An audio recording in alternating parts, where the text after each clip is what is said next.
Toda la actualidad, información y análisis en tiempo real sobre banca, empresas, finanzas personales, bolsa, gestoras y fondos de inversión en intereconomía.com. Con la opinión de los mejores expertos del mundo económico, empresarial y bursátil. Toda la programación en directo y con la posibilidad de escuchar en cualquier instante los mejores momentos de la emisora española líder en información económica. Sigue bien informado en intereconomía.com. En Radio Intereconomía, Pulso Geopolítico. Análisis sobre los nuevos desafíos mundiales. Presenta Rafa Jiménez. Bienvenidos a Pulso Geopolítico, la emisión el 4 de mayo de un documental en la televisión rusa en el que Vladimir Putin reconoce, hablando de sus 25 años de mandato, que Rusia no estaba preparada para enfrentarse a Occidente en 2014, pero que ahora sí lo está. Ofrece una ventana reveladora en el plano analítico a la percepción que tiene el Kremlin de su propia capacidad, pero también en torno al pulso geopolítico global. Va más allá de la simple admisión de una debilidad pasada, que es sintomático también. Constituye una afirmación directa de fuerza en el momento actual, un desafío implícito para el futuro del orden internacional, y marca una tendencia de beligerancia en el continente europeo. Hay que recordar que en 2014, tras la anexión de Crimea, tras los eventos del Donbass, la respuesta de Occidente fue limitada y, sin embargo, fue cohesionada. Se iniciaron sanciones y dio la sensación de que Rusia tenía que limitar su operación de respuesta a lo que había sucedido en el Maidán. En cualquier caso, esto sugiere que las ambiciones y la percepción de la necesidad de contrarrestar la influencia occidental estaban ahí, pero no pudieron ejercerse en la globalidad de sus deseos. Si lo miramos con ojos de 2025, la afirmación de que Rusia está lista ahora implica una evaluación interna de capacidades militares que han sido modernizadas y reestructuradas, a pesar de que una guerra en curso te desgasta. También obedece a una interpretación de resiliencia de su economía. Son conscientes de que ha habido sanciones y no han conseguido hundir la economía rusa a los países occidentales. Por lo tanto, se saben con una cierta fuerza de resistencia y con un sistema financiero que ha sabido adaptarse para operar bajo presión externa. Además, el telón de fondo de estas declaraciones son esos 80 años que se cumplen de la victoria sobre la Alemania nazi, una fecha de inmenso simbolismo en Rusia, y que con ese desfile del 9 de noviembre en la Plaza Roja no solo se conmemora de forma retrospectiva un hecho histórico importantísimo, sino que se constituye asimismo en una demostración anual de poder militar, pero también de plataforma diplomática. La lista de invitados al evento en 2025 se convierte, como no puede ser de otra manera, debido al intento de Occidente de aislar a Moscú, en un nuevo proceso de reafirmación por parte del Kremlin de que no está solo. La presencia de destacados líderes, sin ir más lejos, de la segunda potencia económica y militar del mundo, de China, porque Xi Jinping ha confirmado que va a estar en la Plaza Roja en ese desfile, ya demuestran que se forma entre Rusia y China, aunque sea por puro pragmatismo, un eje fundamental en el que el orden multipolar alternativo del que tantas veces han hablado Putin y Xi Jinping está en marcha, y eso sostiene el discurso y sostiene la visión de la geopolítica que establece Rusia. También hay ausencias, aunque quizá no sean achacables en una primera instancia a un deseo de desairar a Vladimir Putin. No va a acudir el primer ministro indio, Narendra Modi, pero en este caso no está la ausencia justificada, como digo, por intentar acercar posturas o congraciarse con Donald Trump, sino con otra cuestión que es también preocupante, y es ese incremento de la tensión entre dos potencias nucleares de Asia, entre Pakistán e India, que siguen en una hostilidad continua desde que se independizaron ambas del Imperio Británico, y que con los últimos sucesos y los últimos ataques terroristas en suelo indio ha llevado a que ambas fuerzas se amenacen mutuamente y, claro, teniendo en cuenta que los dos son potencias nucleares. No es una cuestión que haya que pasar por alto, son disputas territoriales, también incluso disputas sobre la supervivencia de los territorios, porque se supone que India está intentando dejar sin acceso al agua del río Indo a los territorios que controla todavía Pakistán. También hay un problema de instauración, por un lado,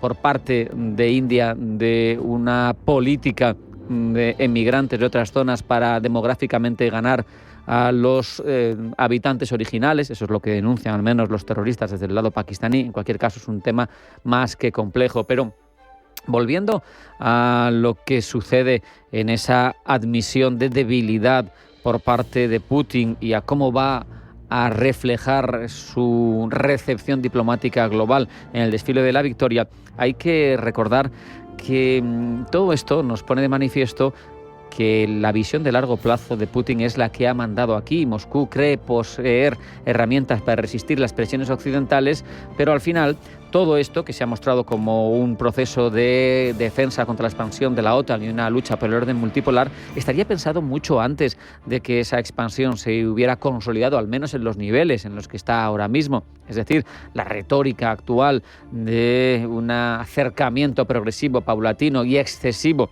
por parte de la Alianza Atlántica y de la Unión Europea hacia sus propias fronteras, estaría en cierto modo desautorizado, porque la guerra, la de 2022, vista ahora en perspectiva y teniendo en cuenta esa declaración de que no se pudo hacer en 2014, aunque se hubiera querido, lo que demuestra es que es una fase más de una confrontación latente en la que quien está manejando los destinos de Rusia y quien se supone quiere recuperar una cierta vitola de imperio para Rusia, lo que estaba era posponiendo hasta que estuviera suficientemente preparado una fase brutal de agresión a sus vecinos, justificada o no, pero en cualquier caso lo que nos demuestra es que si no se hizo en 2014, a tenor de las palabras de Putin, es porque no se pudo, no porque hubiera mayor sintonía con Occidente.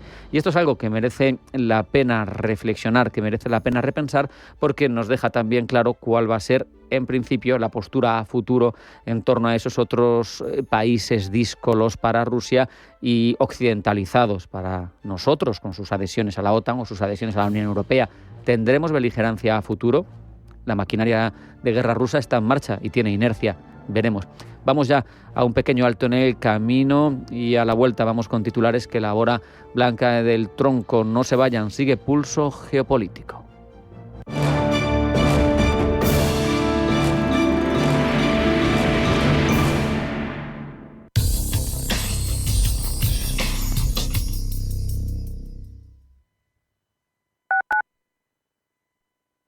¿Estás completamente seguro de que la rentabilidad de tus fondos de inversión es la mejor que puedes obtener? Si tu gestor te está ofreciendo los fondos de inversión de su banco, estás perdiendo oportunidades. Y lo que es peor, años de rentabilidad para ti. En Velaria Inversores estamos a tu servicio, no al del banco. Trabajamos con 10.000 fondos de inversión en el mundo y de ellos solo te ofrecemos los de mayores perspectivas de rentabilidad, sin ningún coste para ti. Si quieres más rentabilidad en tus fondos de inversión, visita velariainversores.com.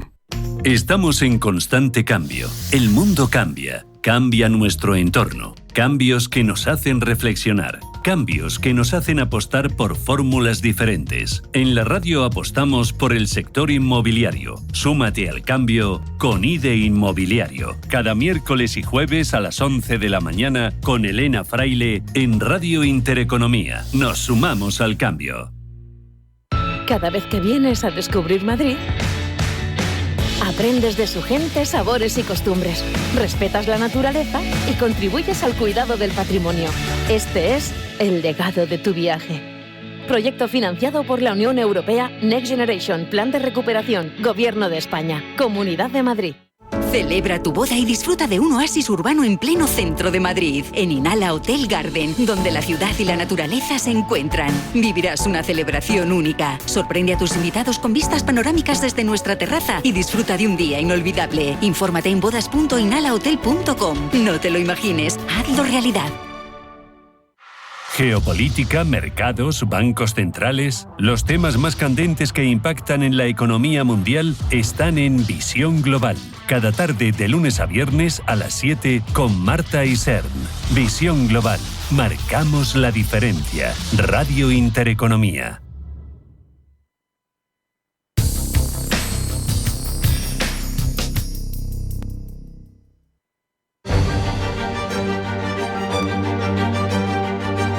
En Radio Intereconomía, Pulso Geopolítico. Presenta Rafa Jiménez.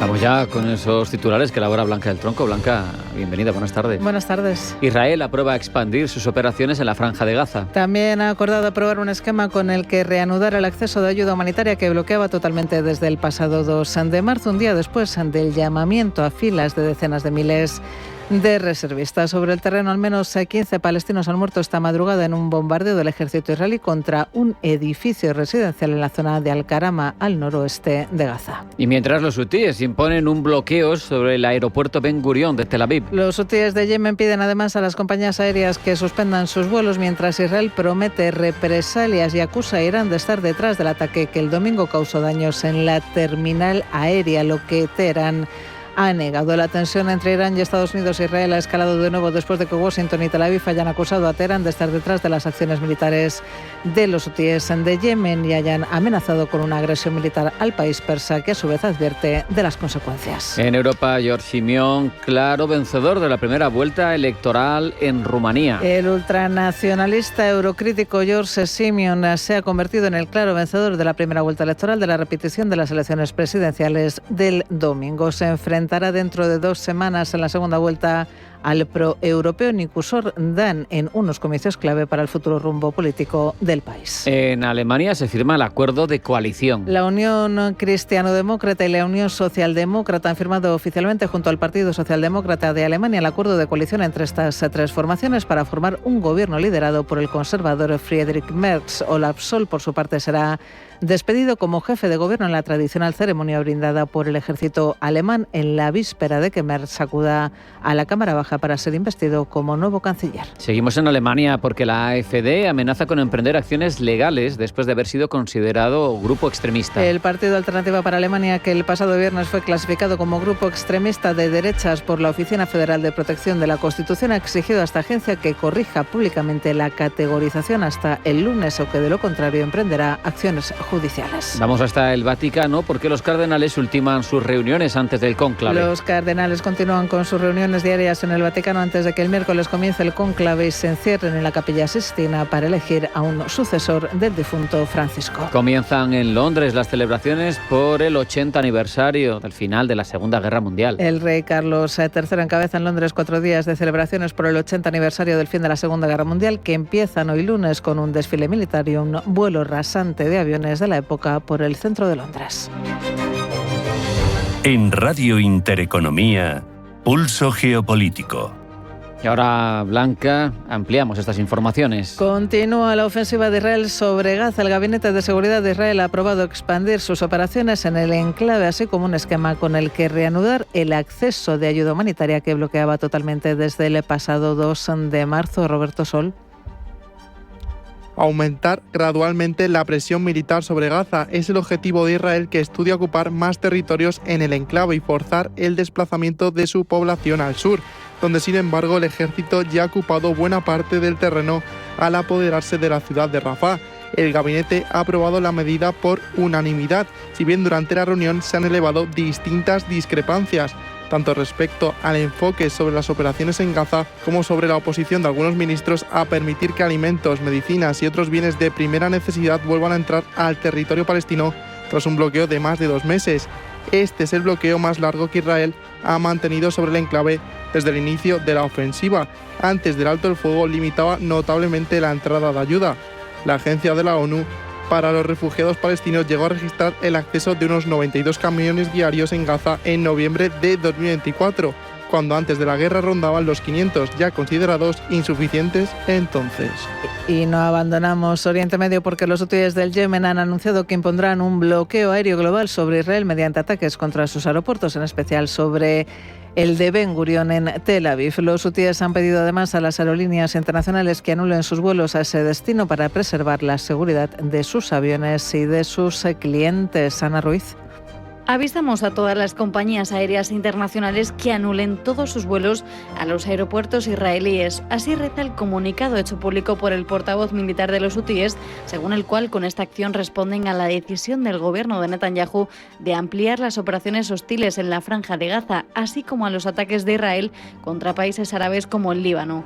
La amenaza de los hutíes llega en medio de continuos bombardeos estadounidenses contra los insurgentes yemeníes, así como del lanzamiento casi diario de drones y misiles balísticos hutíes contra Israel, uno de los cuales cayó justo ayer domingo en la zona del aeropuerto de Ben Gurion y causó heridas leves a varias personas. Los misiles y drones hutíes son frecuentemente interceptados por el ejército israelí y el del domingo fue el primero en llegar a la zona del aeropuerto desde que los rebeldes yemeníes iniciaran sus ataques contra Israel y los barcos israelíes en el Mar Rojo a finales de 2023 en represalia por la guerra israelí en Gaza.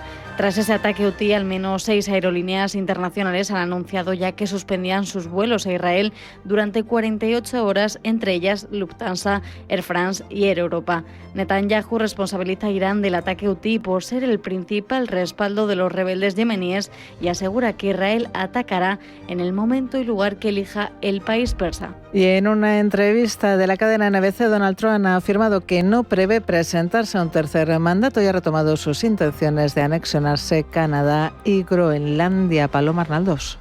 Apenas 2 días antes de recibir a su nuevo homólogo canadiense, a Mark Carney, el presidente estadounidense ha vuelto a su retórica expansionista sobre Canadá. Eso sí, considera que al ser uno de los países de la OTAN que menos invierte en armamento, no tendría que emplear la fuerza militar, mientras que sobre Groenlandia sí. No lo descarto, no digo que vaya a hacerlo, pero no descarto nada, que nos hace mucha falta Groenlandia. Groenlandia es una cantidad muy pequeña de gente a la que cuidaremos y apreciaremos y todo eso, pero la necesitamos para la seguridad internacional.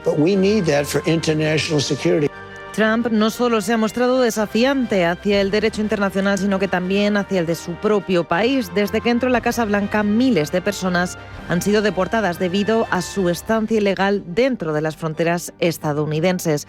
Pues bien, ante la proliferación de casos injustos como el de Kilmar Abrego García, los tribunales han acudido a la Constitución para exigir un juicio justo. Ante esta situación, Donald Trump ha cuestionado la Constitución y se ha quejado de que el sistema de justicia pretende impedir el cumplimiento de su cargo.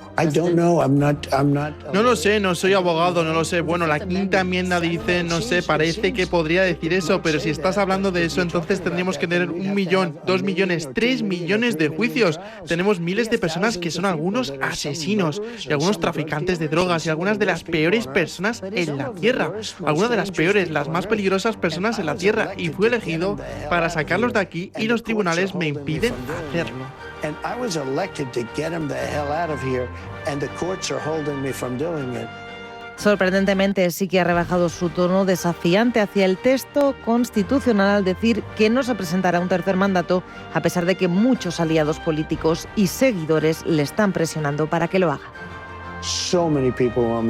Mucha gente quiere que lo haga. Nunca he tenido peticiones tan fuertes, pero es algo que yo sepa no te permiten hacer. No sé si eso es constitucional, que no te permiten hacerlo o cualquier otra cosa, pero hay mucha gente vendiendo el sombrero de 2028. Pero esto no es algo que estoy buscando hacer. Estoy buscando tener 4 grandes años y entregarlo a alguien, idealmente un gran republicano para llevarlo adelante. Ese posible sucesor que Trump esboza podrían ser muchos de sus aliados republicanos, entre ellos Rubio o Vance, quienes, dice, podrían mantener su política de Make America Great Again.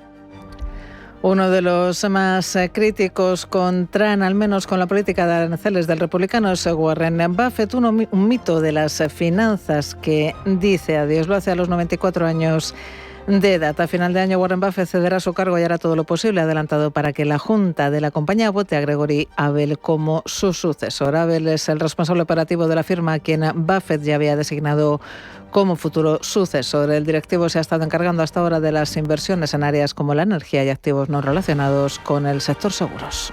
The time has arrived where Greg should become the chief executive officer of the company at year end. I have no intention, zero, of selling one share of Berkshire Hathaway. It'll get given away gradually. El anuncio de Buffett, que solo conocían sus hijos, ha sido recibido con una ovación de más de un minuto. Si la Junta de Berkshire Hathaway aprueba el plan, esto supondrá el final de una época de una de las compañías más exitosas en la historia del capitalismo moderno y uno de los más famosos inversores, incluso con rango de mito. Luis García es gestor de Mafre Asset Management. Filosofía más que de trabajo, de vida, ¿no? Por mencionar algo, y son muchísimas cosas, y quizá es un punto que vino más marcado por su lectura o su conocimiento primero de Fisher y luego de Munger, pero esa transición que hizo del value como, digamos, factor estadístico, más deep value, a incorporar criterios de calidad en su selección de empresas, es algo con lo que yo creo que muchos gestores nos sentimos también identificados en ese viaje. Según Forbes, Warren Buffett ha logrado una fortuna de 168.000 millones de dólares, lo que en algún momento le ha llevado a ser el hombre más rico del mundo. Y en Rumanía, la primera vuelta de las elecciones da la victoria al ultranacionalista George Simion con un 40% de votos. Gemma González. La segunda vuelta será el 18 de mayo y enfrentará a Simion con el actual alcalde de Bucarest, Nicu Sordan, quien en esta primera vuelta solo ha cosechado un 21% de los votos. Será entonces cuando la población rumana decida si sí o si no a la retórica antieuropea, anti-OTAN y pro-Trump que Simion representa. Las urnas podrían cambiar bastante este domingo. Por un lado, el perfil proeuropeo, Nicu Sordan, podría sumar los votos del resto de candidatos que no han sido elegidos para la segunda vuelta. Por otro lado, la tasa de participación podría aumentar considerablemente. Ahora mismo se sitúa en torno al 53,2% y está marcada por la movilización de la diáspora rumana, que también jugó un rol importante en los comicios de noviembre. Estos, recordemos, fueron anulados debido a la presunta injerencia rusa a favor del ultranacionalista Kalin Georgescu, quien no ha podido presentarse en esta ocasión debido a las acusaciones. Aún así, con toda probabilidad tendrá un hueco en la administración de Simion en caso de que éste gane la segunda vuelta. De momento, la Unión Europea observa en silencio y se pregunta: ¿Rumanía se alejará del centro que ha gobernado el país desde 2014 y ha permitido una colaboración estrecha con Bruselas? Por lo pronto, figuras simpatizantes de Simion celebran el hito y aguardan a que su victoria se asiente del todo el 18 de mayo. En X, Santiago Abascal ha dado la enhorabuena a Simion por arrasar en la primera vuelta y ha reivindicado que el pueblo rumano está cada vez más cerca de recuperar su libertad y soberanía frente a la oleada liberticida que asola Europa de la mano de la Comisión Europea de Populares y Socialistas. La libertad de expresión y la democracia, concluye, se abren paso. En Radio Intereconomía, Pulso Geopolítico. Vamos ya con el repaso de cabeceras internacionales que ha elaborado Pablo Llanonet, pero que leemos Blanca y yo. Comenzamos por la situación bélica entre los hutíes, Israel y Estados Unidos, que se sigue complicando en medio de ataques estadounidenses a Yemen. El grupo chiita ha atacado el aeropuerto Ben Gurión, cerca de Tel Aviv, algo que el medio Haaretz, Blanca, recibe con asombro. Para el medio crítico de Netanyahu, este ataque hutí ha sido el primero en mucho tiempo en penetrar los sistemas de defensa israelíes y estadounidenses, impactando uno de los objetivos más sensibles del país, el aeropuerto internacional Ben Gurión. El misil, dice, no ha causado daños físicos sustanciales, pero ha logrado paralizar de inmediato decenas de vuelos de aerolíneas extranjeras con origen y destino en Israel. Precisamente esta parálisis en las aerolíneas ha causado sensación en diversos medios internacionales. Desde Wall Street Journal hasta el Hindustan Times destacan este corte en el despegue de vuelos. Y mientras tanto, el primer ministro israelí, Benjamin Netanyahu, ha anunciado represalias contra el grupo chiita, algo que no pasa inadvertido controvertido para el periódico británico The Guardian. El medio británico dice que Netanyahu promete actuar contra los hutíes de Yemen y contra sus amos terroristas iraníes. Aún así, de momento, la implicación de Irán es dudosa. De hecho, el Times of Israel destaca que Teherán, al menos por ahora, niega estar detrás de los ataques. El medio hebreo centrista recoge el siguiente comunicado emitido por el Ministerio de Exteriores iraní: las acciones de los yemeníes en apoyo del pueblo palestino fueron una decisión independiente derivada de su sentimiento de solidaridad. Seguimos con Irán porque también llega a las portadas de las principales cabeceras por el arresto de 7 iraníes en operaciones antiterroristas en Reino Unido. Desde Al Jazeera informan de que las detenciones han sido la respuesta a presuntas amenazas a la seguridad nacional. El medio catarí explica que el país británico se encuentra en alerta máxima desde que el año pasado el MI5 advirtió sobre actividades potencialmente letales respaldadas por Irán. Seguimos en Asia porque la escalada entre India y Pakistán llega a los medios de todo el mundo en vilo ante lo que podría pasar si estas dos potencias nucleares, recordemos, vuelven a declararse la guerra. Desde la televisión canadiense se hacen eco de que el embajador pakistaní en Rusia afirma que Islamabad utilizará todo el espectro de poder, algo que se interpreta para el medio canadiense como una advertencia nuclear. El alto diplomático además ha insistido en lo que ya dijo hace unos días, que Pakistán tiene información de inteligencia creíble sobre preparativos de la India para ataques militares en territorio pakistaní. La retórica del enviado pakistaní es percibida, Blanca, por los medios indios como una clara amenaza. Así lo dicen rotativos como The Times of India o el India Today, que advierten además de que India ya ha dado el primer paso hacia una escalada tras retirarse del Tratado del Agua del Indo-Pakistán.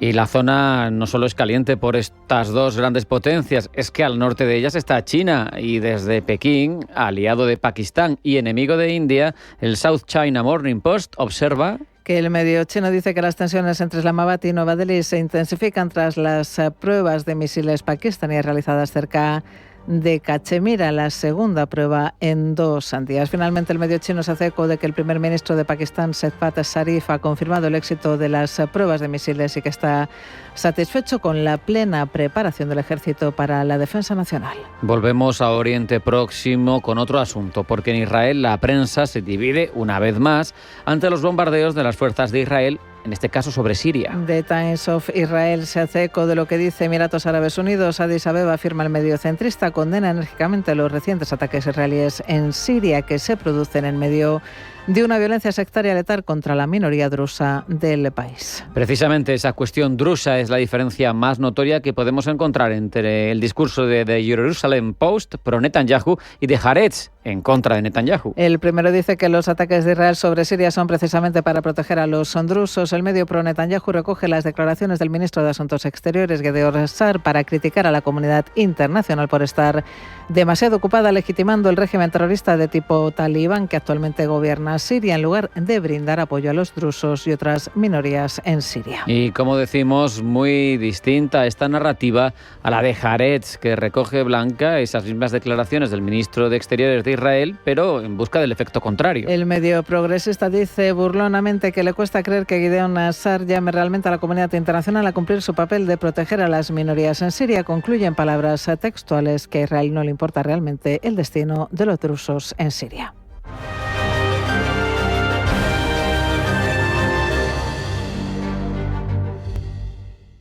¿Quieres aprender a invertir? En Banco Big ponemos a tu disposición una demo de nuestra plataforma de broker con 100.000 euros ficticios para que practiques tus inversiones a tiempo real y sin condiciones. Entra en bancobig.es y descúbrela. Banco Big. Nos mueven tus valores. Bontobel Asset Management. Calidad suiza con el objetivo de obtener rendimientos superiores a largo plazo. En Bontobel Asset Management siempre estamos a la vanguardia de las inversiones activas en bonos y acciones. Para más información, entre en nuestra página web bontobel.com/am. Bontobel Asset Management, su especialista global en fondos de inversión. Mercado de divisas, la actualidad del euro, el dólar, la libra y todo el mercado Forex.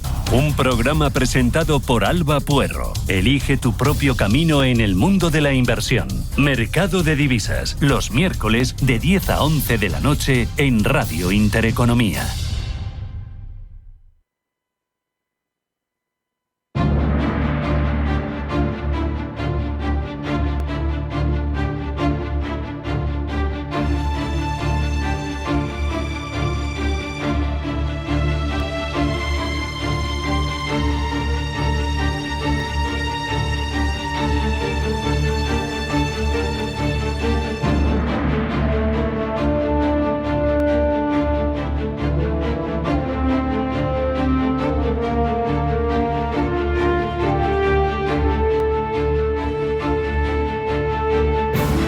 Unión Europea, en su esfuerzo por reducir la dependencia de energía de Rusia, está llevando a cabo iniciativas que promueven inversiones en infraestructuras entre África y Europa.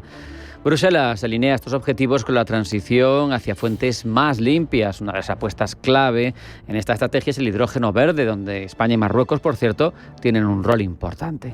Pero surgen interrogantes, como cuál es el potencial de estos países a nivel energético, o si son un socio fiable. Dicho de otra manera, ¿es buena idea basar parte del futuro del suministro energético en una región que por sí misma es relativamente inestable, como es el norte de África? Pues analizamos estas cuestiones, lo hacemos con Juan Antonio Sánchez Rodríguez, politólogo y analista internacional. Juan Antonio, bienvenido, buenas tardes. Buenas tardes, Rafa, muchas gracias por la invitación. Leyendo tu paper, la Unión Europea y el norte de África, Nearshoring energético, empiezas abordando la estrategia Global Gateway, esa estrategia impulsora de estas iniciativas para diversificar los proveedores energéticos. Cuéntanos en qué contexto surge y en qué consiste exactamente. Bueno, pues esta iniciativa surge el año 2021 tras el compromiso que adquirieron los líderes del G7 para contribuir a reducir el déficit de inversión en todo el mundo. Digamos que esta fue la aportación europea, esta estrategia Global Gateway, aunque asimismo surge frente a la creciente competencia geopolítica mundial que estamos presenciando respecto a iniciativas como la nueva ruta de la seda china. Por tanto, consiste en reforzar esa esfera de influencia mediante inversiones en infraestructuras de distintos ámbitos, ya puede ser energía, digitalización, salud. Y realmente la pregunta es ¿dónde? Pues como bien has mencionado, la Unión Europea está poniendo el foco en regiones de países socios como Hispanoamérica, Asia o África. Este último, el más importante, dado que la Comisión lanzó un fondo inicial de 300.000 millones, los cuales 150, la mitad, fueron destinados a África. Por ende ya podemos ver esa gran parte de la hoja de ruta, aunque también se espera que cree oportunidades para que el sector privado de los Estados miembros invierta y sea competitivo para hacer una especie de economía circular. Qué bueno. Dentro de esta gran estrategia encontramos el proyecto Africa Europe Green Energy. ¿Qué objetivos tiene? Y al final, si queremos que coincida esto de tener un suministrador fiable, pero a la vez hacer la transición hacia lo verde, ¿cuál es el potencial de África para suministrar esa energía verde a Europa? Sí, bueno, en este caso ya nos vamos centrando en el sector de la energía. Ponemos el foco en involucrar a actores públicos y privados, europeos y africanos, con al final el objetivo de aumentar la producción de electricidad, así como apoyar reformas que propicien un clima favorable para la inversión privada, como hemos comentado, fomentando esa integración del mercado. Es decir, la pretensión no es solo poner el dinero y obtener los recursos, sino que en estas inversiones haya transparencia y sean eficientes a largo plazo, porque al final lo que se pretende es dejar huella en la población local. Y respecto al potencial del continente africano como fuente de suministro de esta energía verde, no diría que es clave, yo diría que es crítico y me explico. Como bien sabemos, debido a su clima, sobre todo en la región norte, cuenta con estos recursos solares y eólicos de primer nivel. Además de que todos los que conocemos que su cercanía geográfica, cuestión que hace mucho más eficiente todo este proceso que iremos comentando. Por tanto, considero que si se desarrollan adecuadamente, estas capacidades en renovables pueden abastecer una parte importantísima de las necesidades energéticas europeas durante las próximas décadas.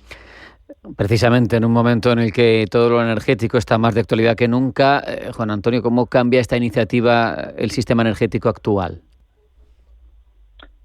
Bueno, pues este tipo de proyectos busca cambiar el típico modelo basado en combustibles fósiles y la dependencia de sus proveedores que conlleva, hacia un modelo más enfocado en energías renovables y de bajas emisiones. De hecho, un ejemplo claro de esta necesidad imperativa que estamos viendo en reconfigurar el modelo ha sido la invasión rusa hacia Ucrania. Si me lo permites, me gustaría hacer un breve paréntesis y comentar algunos detalles y datos sobre este hecho, más que nada por contextualizar. Estamos hablando de que los europeos hemos sufrido las consecuencias directas de depender del gas ruso, sobre todo países como Alemania, que ha tenido que dar un paso atrás en su agenda climática y reabrir centrales de carbón para producir energía. Además de explorar otras vías de suministro, en este caso siendo el mayor beneficiado de Estados Unidos, exportando su gas natural en estado licuado para poder ser transportado mucho más costoso al tener que venir por vía marítima. Además, Alemania, al realizar este cambio, tuvo que construir terminales de gas natural licuado para poder regasificarlo y distribuirlo por su propio territorio. Y otro ejemplo, sin el mismo grado de consecuencias, sería España, que no depende en tanta medida de Rusia gracias a su cercanía con Argelia, que cuenta con grandes reservas de gas, aunque realmente estamos hablando que la propia entidad estatal española que se encarga de las reservas estratégicas de petróleo indicó que Estados Unidos fue el principal proveedor en España el año 22, obviamente con esos costes añadidos que eso conlleva. Claro. Y también importó prácticamente el doble de gas ruso en 2023 que en 2021, año previo a la guerra, difiriendo de esta agenda política que estamos viendo. Por eso mismo, recuperando la pregunta inicial que me habías hecho, la conclusión que he extraído, vuelvo a enlazar con la iniciativa Global Gateway, de la que estamos hablando, es que cobra mayor fuerza a raíz de esta situación y es más necesaria que nunca. Te quería preguntar, hemos mencionado el hidrógeno verde, la estrategia Global Gateway, y dentro del hidrógeno verde parece que un socio importante es Marruecos, que tiene una relación de amor-odio con la Unión, porque es muy cercano, dependemos de él para muchas cosas, como para la pesca también, pero no siempre es un socio confiable, ¿no? Háblanos de las claves de esa colaboración entre Europa y Marruecos, porque hasta ahora, ¿cómo ha sido el rol de Marruecos en términos energéticos, Juan Antonio? Bien, lo cierto, como bien has apuntado, es que Marruecos se ha convertido en un socio estratégico fundamental para la Unión Europea, sobre todo en este contexto de transición energética. He comentado antes el potencial del norte de África en el clima, lo que se traduce a esta nación claramente. Su potencial en la energía solar y eólica, como hemos comentado, y la proximidad geográfica lo hacen un atractivo para Bruselas. El país lleva años invirtiendo en grandes proyectos de renovables, teniendo uno de los mayores complejos solares de todo el mundo. Sin embargo, vemos como esta relación no está exenta de los riesgos, como has comentado. Marruecos presenta incertidumbre en términos de gobernanza, transparencia y respeto de los derechos humanos, como ocurre en el Sáhara Occidental, lo que genera dudas sobre esta fiabilidad a largo plazo de las inversiones que se podrían realizar a través de esta iniciativa. Además, hay alguna limitación técnica que otra. La infraestructura actual de transmisión de energía en Marruecos es deficiente y provoca grandes pérdidas en el transporte de electricidad, un aspecto que todavía necesita ser solventado. Y Rabat, aunque se pone este objetivo, es aumentar su capacidad en renovables hasta un 52% para 2030. Y respondiendo y enlazo con la pregunta sobre el rol energético de Marruecos, históricamente ha sido más de consumidor importador, por decirlo así, muy dependiente del gas argelino, hasta que en 2021, como todos sabemos, se rompieron sus relaciones diplomáticas y dejaron de recibir este gas que venía directo por el gasoducto Magreb-Europa. Y desde entonces Marruecos ha acelerado su apuesta por las renovables y la autosuficiencia, algo que Bruselas, como he dicho, ha visto como un atractivo y ha buscado transformarse en este proveedor para nuestro continente. Claro, al final hay ese potencial que estás mencionando del norte de África, en Marruecos en concreto, como proveedor. Pero ¿quién está más cerca de Marruecos? Pues al final es España, ¿no? Podemos en el paper señalar que mencionas a España como un hub energético clave entre África y Europa. ¿Tenemos ventaja respecto de otros socios, además de por la posición geográfica, por otros aspectos? Cuéntanos algún proyecto en el que estemos ahora mismo o vayamos a estar a futuro en el que se demuestre ese papel de hub fundamental entre Europa y África. Bien, pues España tiene esta posición privilegiada por ubicación geográfica que hemos comentado, pero no es la única razón. Es decir, esta ventaja comparativa viene con que España cuenta con una infraestructura energética avanzada, especialmente en regasificación. Es decir, alberga 7 de las 20 plantas de gas natural licuado de Europa, lo que supondría un 35% aproximadamente de la capacidad de almacenar y el 27% de la capacidad de regasificación del continente. Entonces, yo creo que esto le da una flexibilidad única para recibir este gas natural de distintas partes del mundo y redistribuirlo. Además, España dispone de una red de transporte de gas muy extensa, gran parte de la cual puede ser adaptada por el transporte de hidrógeno verde en un futuro, que es la energía verde a la que aspira la Unión Europea, de cero emisiones. De hecho, el 80% del trazado actual de gasoductos podría ya integrarse en una futura red de hidrógeno. Además, lo que se está desarrollando, como para responderte a la pregunta de los proyectos, el más importante se llama H2Med. Significa que es un corredor de hidrógeno verde que conectará Marruecos y la península ibérica con Francia, superando esa barrera física de los Pirineos rodeando por el mar hasta llegar a Alemania, que como hemos comentado antes era uno de los grandes perjudicados por la dependencia del gas ruso, esperando que para 2030 España pueda exportar hidrógeno verde a precios competitivos hasta estas zonas.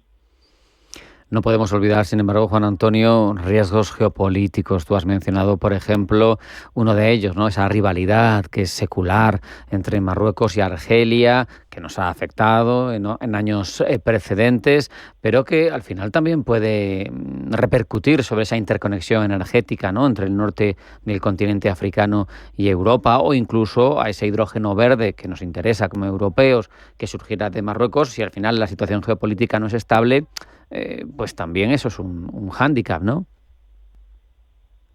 Por supuesto. De hecho, yo actualmente mencionaría la que acabas de comentar, que hemos hablado, que es esta rivalidad entre países vecinos, aunque sobre todo es la inestabilidad interna que puedan causar sus efectos y al final la reticencia en esas inversiones. Y un segundo riesgo geopolítico que lo enlazaría también con este, es que viene a raíz de que las naciones norteafricanas hacen frontera con el Sahel, en este caso de Marruecos, la conocida región al sur del desierto del Sáhara, donde impera la expansión del terrorismo yihadista. Que no olvidemos, por cierto, que hace unas décadas este tipo de prácticas eran comunes en la región de la que estamos hablando. Y actualmente, aunque estén en países fronterizos, no es la amenaza principal, aunque no podemos descartarlo, porque estos grupos terroristas, cuando intentan expandirte, lo que aprovechan al final es esa frontera porosa, lo que causa que una inestabilidad que pueda tener una escalada de conflicto entre Marruecos y Argelia puedan aprovechar estas células. Claro. Para ir terminando, Juan Antonio, quiero que nos hagas, por favor, un mix entre las necesidades, los objetivos que tenemos de para que sean esos suministradores fiables en países como Marruecos en cuanto a nuestro objetivo de hidrógeno verde, ¿no? Y cuáles serían para ti los proyectos o las estrategias estrellas fundamentales que pueden asegurar o que pueden, en principio, darnos una buena expectativa de tener una autonomía estratégica energética cercana dentro de un continente europeo que al final no tiene otras fuentes de energía, ¿no? No somos ricos en combustibles fósiles y no los queremos, además. Un poco perfílanos el futuro, hacia dónde van los proyectos más relevantes.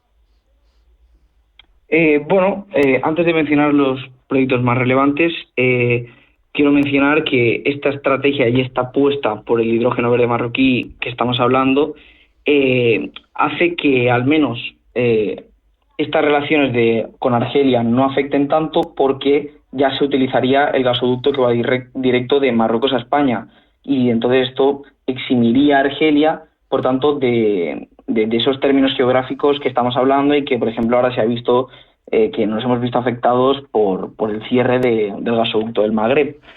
Por tanto, no hay que olvidarnos tampoco de Argelia, porque ahora mismo, en esta época de transición energética, necesitamos su gas más que nunca.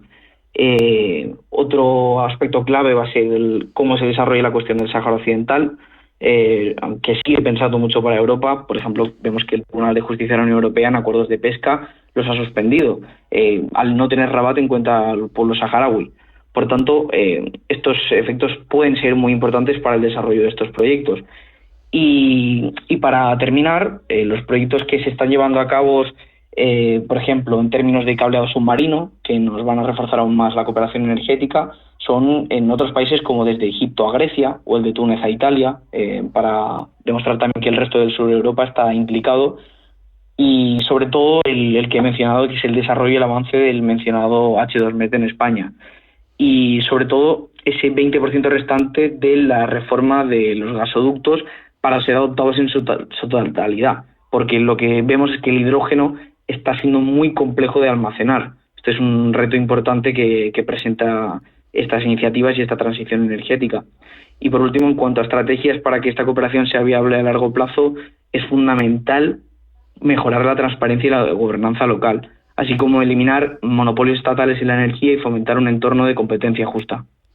Con esa reflexión nos quedamos. Juan Antonio Sánchez Rodríguez, politólogo, analista, muchas gracias y hasta la próxima. Muchas gracias.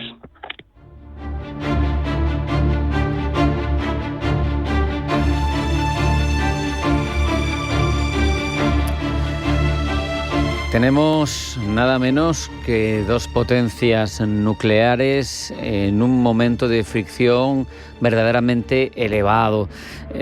India promete una respuesta adecuada tras un ataque terrorista en Cachemira. Pakistán asegura que India está preparando acciones militares contra ella.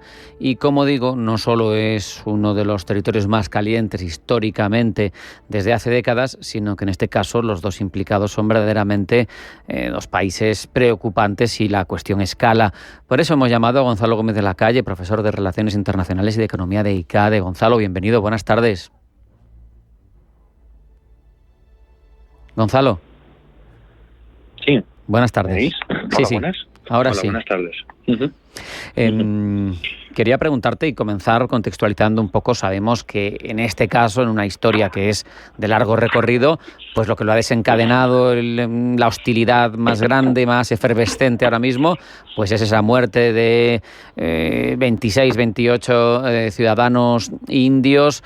Se supone que por terroristas. India asegura que no, que están detrás los servicios secretos de Pakistán. En cualquier caso, aquí llueve sobre mojado, ¿no, Gonzalo? Sí, a ver, al final tenemos un conflicto que tiene varios actores. Principalmente tenemos Pakistán y la India, que es digamos, los actores más conocidos por la cuestión de Cachemira, pero también tenemos a China, ¿no? Sí, China en esta parte también está en la disputa, porque, bueno, esto es una disputa que viene ya desde hace bastante tiempo, desde la independencia de la parte de India, y lo que es India-China se centra sobre todo en la región llamada de Ascasi-Chin. Esta zona está ubicada en el extremo oriental de Cachemira. Si nos ponemos en el mapa tenemos que pensar en la India, en el norte, y pensando en el noroeste, básicamente, para poner un poco a los oyentes en planteamiento. Además, Gonzalo, si incorporamos a esto, por ejemplo, ya que has mencionado China, el factor de relaciones geoestratégicas entre estas potencias, sabemos que China está con Pakistán y que China utiliza a Pakistán como elemento clave para su acceso al Océano Índico, con lo que eso supone. Y eso desequilibra un poco también las cosas, ¿no? El problema es que estamos hablando de tres potencias nucleares, no solamente Pakistán y la India, sino también China. Y como tú bien mencionas, China juega a favor de Pakistán o tiene unas relaciones muy favorables. ¿Y por qué? Básicamente China está intentando evitar que la India sea un cuello de botella para las importaciones energéticas de China, y la colaboración tan estrecha que hay con el gobierno pakistaní viene debido a lo que se llama el corredor de Gadar. El corredor de Gadar se habla sobre todo en el puerto, es un puerto de Gadar que se está haciendo de aguas profundas para que China pueda evitar toda la circulación energética del estrecho de Malaca, que pasa por Singapur y por, digamos, controles de aguas indias. ¿Esto qué significa? Que China podría estar importando ingentes cantidades, millones de barriles de petróleo desde el Golfo Pérsico, llegando al puerto de Gadar, que es territorio pakistaní, y todo ese petróleo pasarlo por un oleoducto que subiría todo Pakistán hasta lo que se llama de ese corredor llegaría hasta la provincia de Xinjiang. La provincia de Xinjiang es la provincia más occidental de China y es la zona de los uigures, es decir, una zona que a día de hoy es la menos desarrollada de todo el país y que permitiría, digamos, el control geoestratégico de las importaciones energéticas de China. Considerando, Gonzalo, la historia de conflictos y las capacidades actuales, ¿en qué punto ves tú el riesgo real de un enfrentamiento militar a mayor escala que las escaramuzas típicas fronterizas que ha habido tradicionalmente entre India y Pakistán? Bueno, al final recordemos que han tenido varias guerras y a día de hoy la gobernanza internacional, digamos, está de capa caída. Es mucho más complicado poner de acuerdo a actores donde, digamos, potencias como China prefieren no inmiscuirse en asuntos nacionales o de soberanía nacional, mientras que ellos se garanticen sus suministros. ¿Es posible un conflicto armado que escale con una guerra nuclear? Creo que no. No es posible a día de hoy, pero que eso no significa que haya una escala a día de hoy de armamento convencional Recordemos que hablar de una guerra nuclear podría provocar un invierno nuclear y eso sería, en otras palabras, el fin de la humanidad. Pero sí que es cierto que se están utilizando, se puede escalar el uso de armas convencionales o rearmamentos, como está haciendo la India con la compra o modernización de su flota submarina. Claro. Que es bastante clave a la hora de controlar las aguas o aislar a la costa pakistaní. Luego, más allá de la visión global que hemos hecho, también hay cuestiones concretas que llaman la atención. Por ejemplo, la guerra del agua, ¿no? Obras hidroeléctricas en la región de Cachemira que al final perjudican a Pakistán y que rompen esos acuerdos, el Tratado sobre las Aguas del Indo, que viene del año 60. El ministro de Agua de la India, después de los últimos sucesos, ha dicho que va a garantizar que ninguna gota de agua del río Indo llegue a Pakistán. Eso también son elementos que configuran otra lectura del conflicto, ¿no? Obviamente, es decir, a día de hoy vamos a ver conflictos principalmente por recursos primarios, es decir, minerales, comida, agua, y el caso pakistaní con la India viene a recordarnos también el conflicto Egipto-Etiopía con la construcción de una gran presa en el Nilo que puede afectar al torrente del caudal del río y que afectaría a la población egipcia. En este caso pasa absolutamente lo mismo. Todos los controles que no sea una gestión internacional por parte de una confederación hidrográfica al estilo que tenemos en España supone riesgos, y más sobre todo cuando la India tiene un movimiento nacionalista bastante importante. Sobre todo, recordemos, la India y Pakistán son dos países que surgieron, uno por declararse propiamente indio y el otro por declararse propiamente musulmán, como es el caso de Pakistán. Pero recordemos que es un conflicto, además de nacional, religioso. Sin embargo, hay un problema, porque la India va camino, si no los tiene ya, de tener más musulmanes que propio Pakistán, y por tanto afecta a su razón de ser. El conflicto está más que servido y seguramente veamos escaramuzas que lleven a una escala, incluso potencialmente se podría hablar de una guerra, porque a nivel nacional podría facilitar sobre todo a los actores que están gobernando, tanto en un lado como en otro. Las guerras, recordemos, sirven para aumentar la popularidad de ciertos dirigentes. Por seguir con lecturas accesorias, sabemos que hay disputas sobre unos territorios. Y desde el lado pakistaní, en concreto no oficial, sino desde los grupos terroristas que se supone que estaban detrás de los últimos ataques, mencionaban una cuestión llamativa. Decían que lo que se denominan turistas por parte de India son indios de raíz hindú, que se asientan en el terreno para luego desequilibrar una hipotética dimensión o análisis desde el punto de vista demográfico del territorio, y que por eso, mientras se vayan arrogando el derecho de usurpar tierras, eso era más o menos lo que decía el grupo terrorista pakistaní, ellos les atacarán. O sea, ahí habría también algo parecido a lo que hizo Marruecos con el Sáhara, ¿no? O lo que está haciendo China con los uigures, ¿no? En Xinjiang. El tema del Sáhara es mucho más claro, porque al final lo que hicieron es, o lo que se habla es de hacer un referéndum para ver si el Sáhara es autonomía, es independencia, etcétera. Pero claro, si tú estás modificando la población, ¿no?, la muestra poblacional que tiene que hacer ese voto, obviamente vas a afectar directamente a ese resultado. El caso que se mira es particularmente igual. ¿Cuál es el problema en este caso? En este caso es esa confrontación directa de población, donde un gobierno se arroja que son turistas, son civiles que se ven amenazados por parte de un grupo terrorista, y que eso le puede llevar a una política que se llama responsibility to protect, es decir, responsabilidad de proteger, que le podría llevar a decir, oye, tengo que defender a mis ciudadanos fuera de mi territorio y por tanto necesito hacer una incursión porque el Estado pakistaní no es capaz de garantizar su seguridad. Al final, lo mencionabas tú antes, las políticas internas, también las narrativas nacionalistas de mucho peso, en el caso de Pakistán desde su origen, ¿no?, con Nehru, con el padre de la patria, que se separaron, aquellas grandes y masivas desplazamientos de población, ¿no?, acuérdate de Pakistán Oriental, Pakistán Occidental, pero en cualquier caso todos viven en un discurso extremadamente nacionalista. Esto es cualquier cosa menos positivo para las relaciones bilaterales de estos dos países, y parece que ahí están enfrentados de forma fundamental, ¿no? Esto hace crecer la posibilidad de un conflicto.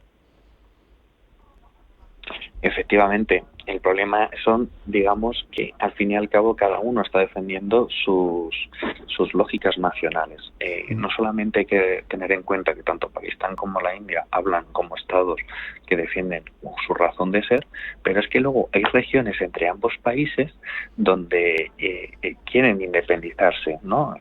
Por ejemplo, Baluchistán, que es una región que está dividida entre Pakistán, Irán y Afganistán. Quieren ser otro estado, ¿no? Claro. Entonces vemos que tienen dinámicas nacionales que necesitan reforzar su identidad o su razón de ser, al mismo tiempo que tienen pueblos étnicos o diferentes regiones que se arrojan el derecho de convertirse en un estado o en un tercer estado, lo cual dificulta aún más poder llegar a unas dinámicas de diálogo y de entendimiento entre dos grandes estados-nación como la India o como Pakistán, sabiendo que la India defiende obviamente que lo que era el Pakistán oriental se independizase, ¿no? Bangladesh. Uh-huh. Así es, y es que al final, echando un poco de vista atrás y entendiendo la historia, muchas veces se entiende todo, ¿no? Tienes los movimientos de Ali Jinnah, tienes los movimientos de Nehru, tienes el enfrentamiento y has generado una situación que se va viendo durante décadas larvada, y por no entrar en otras derivadas internas como la que tú decías, como la lucha de los Sikhs también, que hay un combo, un cóctel verdaderamente complicado. En cualquier caso, el nivel al que ha llegado este enfrentamiento ahora mismo es lo suficientemente alto como para pensar, quiero ir cerrando y llegando a conclusiones contigo, Gonzalo, lo has explicado, ¿no?, que no sería descartable una guerra, aunque fuera de pequeño calado, quiero decir no nuclear, ¿no?, entre las dos potencias. Sí, estamos viendo que está habiendo conflictos que son de baja, media y alta intensidad. Podemos ver guerras de alta intensidad o media intensidad, pero sobre todo evitando utilizar material nuclear. ¿Cómo puede ser? Pues el conflicto de los hutíes, sin ir más lejos, en el Mar Rojo. Podríamos ver una escalada en ese sentido. Misiles convencionales, teledirigidos, utilización de drones como hasta ahora y ataques muy específicos, ¿no?, infraestructuras. Eso es lo que yo vería que sería más lógico de ver que el utilizar de cabezas ojivas nucleares. No veo ninguna potencia de utilización de ojivas nucleares. No, la verdad es que es lo que decías tú, como entremos en esa dinámica. De hecho, recientemente se jactaba Vladimir Putin de que va a ganar, dice, la guerra de Ucrania sin haber tenido que lanzar las ojivas nucleares, con lo que siguen siendo, aunque se haya dicho que la teoría, el dogma de la destrucción mutua asegurada ya no funciona y que por eso se pasa de las armas estratégicas a las tácticas, pero aún así no ha hecho falta tampoco utilizar las tácticas, lo cual, en reflexión, es buena noticia. Efectivamente. Recordemos también que no solamente Pakistán, la India, China tienen bomba nuclear, ¿no? Corea del Norte e Israel también tienen bomba nuclear y sin embargo no hemos visto que ninguno de ellos esté utilizando las bombas nucleares o el uso de ojivas nucleares para afrontar las diferentes disputas que hay. China tiene disputas en el mar territorial, Israel está en plena guerra con el asentamiento de Gaza. Entonces, bueno, digamos que estamos viendo guerras de media alta intensidad con armas convencionales. Pues esperemos que terminen, pero en cualquier caso nos felicitamos porque no se dé el paso siguiente, que parece que es sin vuelta atrás. Gonzalo Gómez de la Calle, profesor de Relaciones Internacionales de ICADE, ha sido un placer hablar contigo. Muchas gracias, un abrazo, hasta la próxima. A vosotros, hasta luego. Hemos repasado en esta jornada, como siempre, las noticias más relevantes de la geopolítica internacional y hemos andado en dos asuntos. Por un lado, la autonomía estratégica energética tan necesaria para un continente como el europeo y en concreto para una construcción política como la Unión Europea, y que nosotros sabemos en nuestras carnes, lo hemos sufrido, lo importante que es tener la energía asegurada. Y también hemos hablado de esa zona del mundo tan caliente entre India y Pakistán y las posibilidades de un conflicto. Afortunadamente, dice nuestro experto, no parece que se vaya a llegar a la parte nuclear. En cualquier caso, esto ha sido todo. Pulso geopolítico en Intereconomía. Sigan con nosotros, sean felices y mañana más.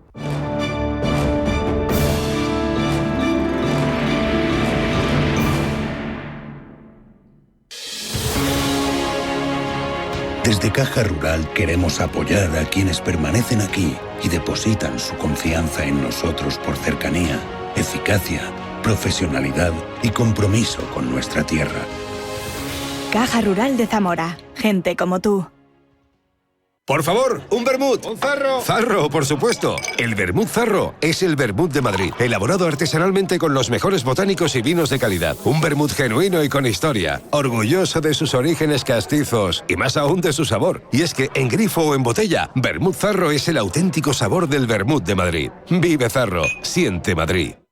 ¿Quieres saber más acerca del hidrógeno? H2 Intereconomía te cuenta las últimas novedades, avances tecnológicos y entrevistas de interés sobre este medio energético. Los martes, de 11:30 a 12 de la mañana, H2 Intereconomía, presentado por Rubén Gil, tu espacio semanal sobre el hidrógeno. Porque en Radio Intereconomía apostamos por el sector energético y la energía limpia.